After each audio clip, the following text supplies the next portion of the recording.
বঙাইগাঁও জিলাৰ মানিকপুৰত মানিকপুৰ শতদল সাহিত্য সভা আৰু মানিকপুৰ শিল্পী সংঘৰ উদ্যোগত আজি দিনজোৰা বিভিন্ন কাৰ্যসূচীৰে শিল্পী দিৱস উদযাপন কৰে। ৰাতিপুৱা অসম সাহিত্য সভাৰ পতাকা উত্তোলন কৰে মানিকপুৰ শতদল সাহিত্য সভাৰ সভাপতি হিৰণ্য কুমাৰ দাসে। জ্যোতিপ্ৰসাদ আগৰৱালাৰ প্ৰতিচ্ছবিত বন্তি প্ৰজ্বলন আৰু মাল্যাৰ্পণ কৰে শিল্পী সংঘৰ সভাপতি কন্দৰ্প কুমাৰ ৰায়ে। শিল্পী দিৱসৰ লগত সংগতি ৰাখি মানিকপুৰ শিল্পী সংঘৰ নতুনকৈ নিৰ্মাণ কৰা ভৱনটো উন্মোচন কৰে ৩৪ নং উত্তৰ অভয়াপুৰী সমষ্টিৰ প্ৰাক্তন বিধায়ক ভূপেন ৰায়ে। আৰু আজিৰ এই শিল্পী দিৱসৰ দিনজোৰা বিভিন্ন কাৰ্যসূচীৰ ভিতৰত চিত্ৰাংকন প্ৰতিযোগিতা, ক আৰু খ শাখাত লগতে জ্যোতি সংগীত প্ৰতিযোগিতা অনুষ্ঠিত হয়। আবেলি 4 মান বজাত জ্যোতিপ্ৰসাদ আগৰৱালাৰ স্মৃতাচৰণ আৰু বঁটা বিতৰণী সভা অনুষ্ঠিত হয়। উক্ত সভাত সভাপতিত্ব কৰে বঙাইগাঁও জিলা সাহিত্য সভাৰ সভাপতি ৰোহিণী কুমাৰ চৌধুৰী। লগতে উপস্থিত থাকে বিশিষ্ট অতিথি হিচাপে ৰীতিমণি দাস চক্ৰ বিষয়া মানিকপুৰ ৰাজচক্ৰ। আৰু আজিৰ এই গাম্ভীৰ্যপূৰ্ণ অনুষ্ঠানত মানিকপুৰ অঞ্চলৰ বহুতো গণ্যমান্য ব্যক্তি উপস্থিত থকা পৰিলক্ষিত হয়। লগতে আজিৰ এই বিশেষ অনুষ্ঠানত উপস্থিত থাকে উত্তৰ অভয়াপুৰী সমষ্টিৰ প্ৰাক্তন বিধায়ক ভূপেন ৰায় ডাঙৰীয়া আৰু তেখেতে নতুনকৈ নিৰ্মাণ কৰা শিল্পী সংঘৰ ভৱনটো মুকলি কৰাৰ পিছতে তেওঁ এনেদৰেই মন্তব্য ৰাখে। আমি আজি শিল্পী দিৱস উপলক্ষে অসমৰ কলাগুৰু বিষ্ণুপ্ৰসাদ ৰাভাৰ নিচিনাকৈ জ্যোতিপ্ৰসাদ আগৰৱালাৰ নামটো আমি সকলোৱে শিৰোধাৰ্য কৰি এই দিৱসটোক আমি শিল্পী দিৱস হিচাপে তেখেতৰ মৃত্যু তিথিত 17 জানুৱাৰী তাৰিখটোক আমি উদযাপন কৰি আহিছোঁ।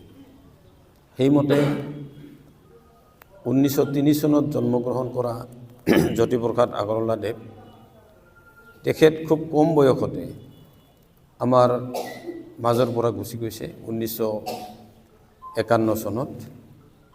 কিন্তু তেখেতৰ এই চমু জীৱনীকালত অসমৰ জনসাধাৰণৰ কাৰণে যিখিনি তেওঁ সুখ্যাতি ৰাখি গ'ল, সেই সময়ৰ মানৰ আক্ৰমণৰ পিছৰ পৰ্যায় তথা স্বাধীনতা সংগ্ৰামৰ সেই সময়খিনিত অসমৰ সমাজখন বহুত ক্ষেত্ৰত বিভক্ত হৈ আছিল আৰু এই সমাজখনক এটা নিজা পৰিচয় দিয়াৰ ক্ষেত্ৰত যেনেকৈ এটা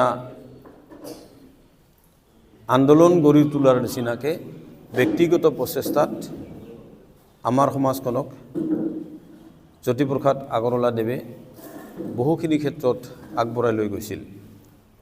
তেখেতৰ সৃষ্টি ৰচনা আৰু তেখেতসকলে প্ৰতিষ্ঠা কৰা সমাজখন আহি আজিৰ এই দিনটোত আমি উপস্থিত হৈছোঁ।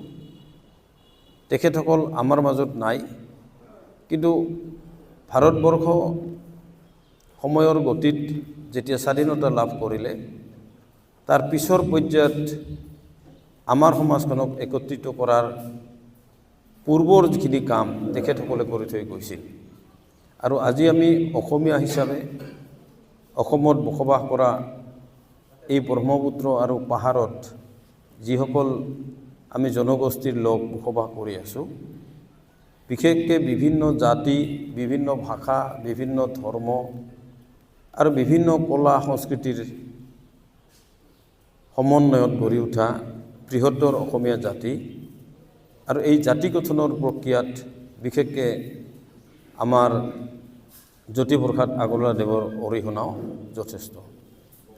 আৰু তাৰে চানেকি হিচাপে মানিকপুৰ অঞ্চলৰ ৰাইজে প্ৰতি বছৰে শিল্পী দিৱস উদযাপন কৰি আহিছে আৰু সেইমতে এই ভৱনটো আমি শিল্পী সংঘ নামেৰে এই ভৱনটোৰো নিৰ্মাণ হৈছে আৰু ইয়াত যিসকল মাননীয় ব্যক্তি আমাৰ মানিকপুৰ অঞ্চলত জড়িত হৈ আছে তেখেতসকলৰ অৱদান স্বৰূপে এই অঞ্চলটোত বিভিন্ন সাংস্কৃতিক দিশত সমাজৰ গঠনমূলক চিন্তা চৰ্চাৰ যিকোনো আলোচনা চক্ৰ আৰু বিভিন্ন সময়ত ইয়াক এটা ব্যৱহাৰ কৰিব পৰা এটা কাৰ্যালয় হিচাপে বা আমাৰ এটা চিনাকি এটা অনুষ্ঠান হিচাপে এই অঞ্চলৰ ৰাইজে এইটো গঢ়ি তুলিছে। তাৰে ভৱনটো আজি নিৰ্মাণ হৈ উঠিল। মই আপোনালোক সকলোকে এই শুভক্ষণত ধন্যবাদ জ্ঞাপন কৰি আজিৰ এই অনুষ্ঠানত কষ্ট কৰি হ'লেও আহি যি উপস্থিত আছে তাৰ বাবে সকলোৱে আজিৰ দিনটো এজন মহান ব্যক্তিৰ স্মৃতিত আপোনালোকে উপস্থিত হৈছে। এই শুভক্ষণত আপোনালোকক সকলোকে লগ পাই আপোনালোকক সকলোকে নতুন ইংৰাজী বছৰৰ শুভেচ্ছা আৰু মাঘ বিহুৰ পলমকৈ হ'লেও মই শুভেচ্ছা জনাই বক্তব্য সামৰিছোঁ। ফুল তুতিৰ ক্ষমা বিচাৰিছোঁ। ধন্যবাদ। আমি মানিকপুৰ শতদল শাখা সাহিত্য সভা, মানিকপুৰ শিল্পী অংগ দুয়োটাই মিলি আমি বঙাইগাঁও জিলা সাহিত্য সভাৰ উদ্যোগত আজি 17 জানুৱাৰী তাৰিখে আমাৰ অসমৰ মহামহিম বৰেণ্য ব্যক্তি জ্যোতিপ্ৰসাদ আগৰৱালাৰ স্মৃতিত জ্যোতি দিৱস উদযাপন কৰিছোঁ। আৰু এই জ্যোতি দিৱস উদযাপনৰ মূল কথাটোৱে হৈছে যে অসমৰ যদি শংকৰদেৱৰ পিছত বিশিষ্ট ব্যক্তি যিগৰাকীৰ অৱদান কেতিয়াও আমি মূল্যৰে তেওঁক মূল্য দিব নোৱাৰোঁ, সেইগৰাকী হৈছে জ্যোতিপ্ৰসাদ আগৰৱালা।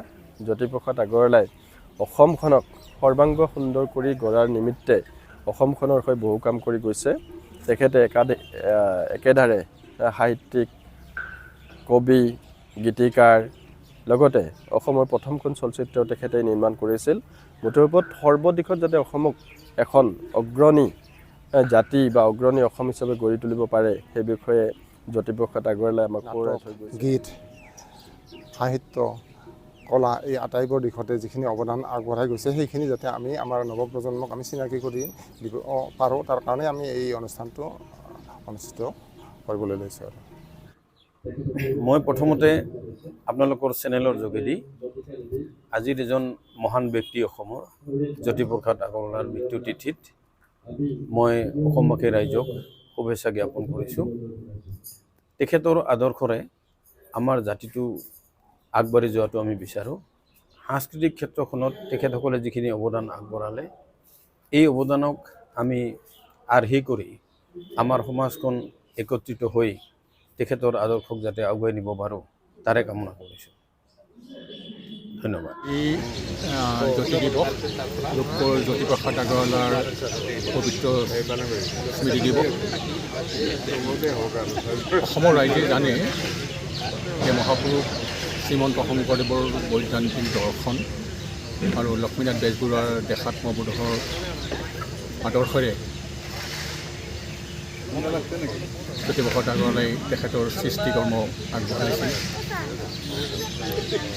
আৰু এই কাৰণে মহাপুৰুষ শংকৰদেৱৰ পিছতে সৰ্বাধিক আলোচিত ব্যক্তি হিচাপে, আলোচিত শিল্পী হিচাপে জ্যোতিপ্ৰসাদৰ নামটোৱে আমি জানো। আজি আমি ডক্টৰ জ্যোতিপ্ৰসাদ আগৰৱালাক শ্ৰদ্ধাৰে কৰিছোঁ। তেওঁৰ সৃষ্টি আজি যেন সকলো প্ৰজন্মৰ মাজত জীয়াই থাকে, তাৰ বাবে আমাৰ যথেষ্ট কৰণীয় আছে। আৰু তেওঁৰ গীত মাতৰ চৰ্চা নৱপ্ৰজন্মৰ মাজত হওক। সংস্কৃতিৰ জয় হওক।